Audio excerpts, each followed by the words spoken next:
गोस्वामी तुलसीदास। आप सब में से ज़्यादातर लोगों को गोस्वामी तुलसीदास जी के बारे में ज़रूर पता होगा, जो कि रामचरितमानस के लेखक के रूप में विकसित हैं। यह उत्तर भारत की आम भाषा में भगवान राम के जीवन पर लिखी गई पहली पुस्तक है। Hello everyone, welcome to Kriti to create. मैं हूँ गरिमा सिंह। तो चलिए वीडियो शुरू करते हैं।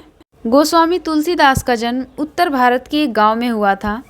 कहा जाता है कि गोस्वामी जी अपनी माँ के गर्भ में 12 महीने रहे, उसके बाद उनका जन्म हुआ था। जब वो पैदा हुए थे तो वो 5 वर्ष के बच्चे जैसे दिखते थे। उन्होंने पैदा होते ही सबसे पहले राम नाम लिया था, इसलिए उन्हें राम बोला कहा जाने लगा। राम बोला उनके बचपन का नाम था। उनके जन्म का समय उनके पिता के लिए सही नहीं था, इसके लिए उनके माता पिता ने उनका त्याग कर दिया और मुनिया नामक दासी को दे दी।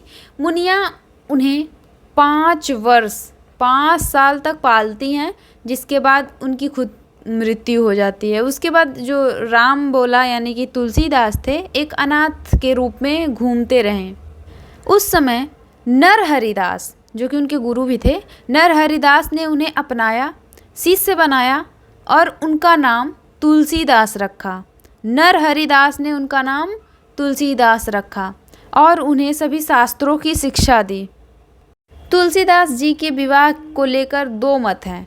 जो लोग मानते हैं कि वह विवाहित थे, उनका कहना है कि एक बार तुलसीदास जो थे किसी काम से बाहर गए थे, तब उनकी पत्नी अपने पिताजी के साथ पिता के घर चली गई।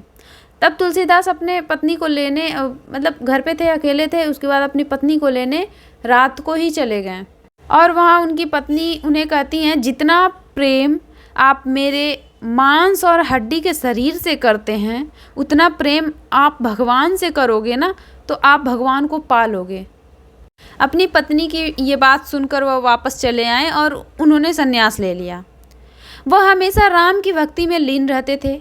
यह देखकर हनुमान जी उन पर कृपा की और उन्हें कहा कि तुम्हें भगवान श्री राम जल्दी मिलेंगे। एक बार जब तुलसीदास जी चित्रकूट के खाट पर बैठकर चंदन घिस रहे थे, तब भगवान राम उनके सामने प्रकट हुए।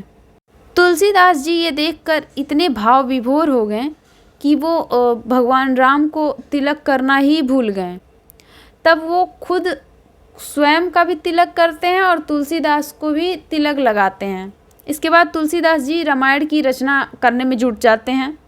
उन्होंने रामायण को अवधी में लिखा, जिसके वजह से काशी के जो पंडित हैं वो अवधी में लिखे रामायण को मानने के लिए तैयार ही नहीं हो रहे थे। उस समय रामचरितमानस को परीक्षण के दौरान पुस्तकों के नीचे रखा गया था, लेकिन सुबह जब दरवाज़ा खोला गया तो रामचरितमानस किताबों के सबसे ऊपर था। इस घटना के बाद रामचरितमानस का उत्तर भारत में पाठ होने लगा। कई लोग ऋषि वाल्मीकि का अवतार मानते हैं। उन्होंने कई अन्य पुस्तकें भी लिखी, जैसे कि विनय पत्रिका आदि। आज उनका रामचरितमानस हर हिंदी भाषा में तो है ही, प्रत्येक लगभग सारे हिंदू के घर में भी मौजूद है। तुलसीदास जी न केवल एक महान व्यक्ति थे, बल्कि वो जो राम को मानने वाले एक दिव्य भक्त भी थे, जो कि राम को बहुत ज़्यादा मानते थे। ऐसे ही एनिमेशन वीडियो देखने के लिए और अपने सिलेबस को कवर करने के लिए चैनल पे नए हैं तो सब्सक्राइब करिए। पूरा वीडियो देखने के लिए थैंक यू सो मच।